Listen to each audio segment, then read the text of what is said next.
C'est à la faveur de la nuit que je voulais vous présenter Moonshine. C'est bientôt la pleine lune, alors prenez garde. Moonshine, un comique scénarisé par l'américain Brian Azzarello et porté par le graphisme du talentueux Eduardo Risso.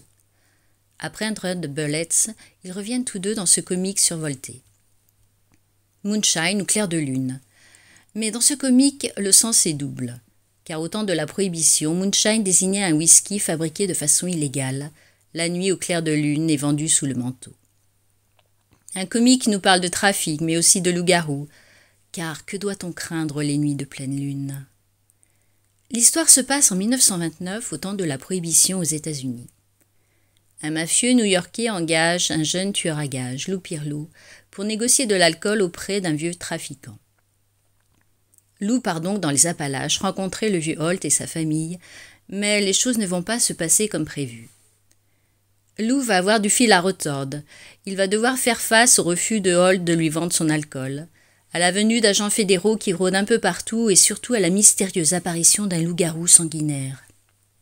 De plus, une étrange communauté afro-américaine se voue dans les parages à d'étranges rituels magiques. Lou se fera-t-il mordre par l'étrange bête? La guerre de l'alcool n'est rien face aux démons de la nuit, et ce n'est pas le groupe Image qui me contredira cette fois. Un comique lapidaire donc, porté par le trait puissant et magnifique d'Eduardo Risso.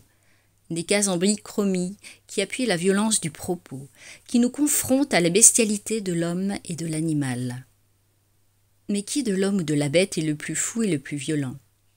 Minuit approche. Il est temps pour moi de regagner l'ombre de la nuit, car je crois entendre au loin le hurlement viscéral d'un loup-garou.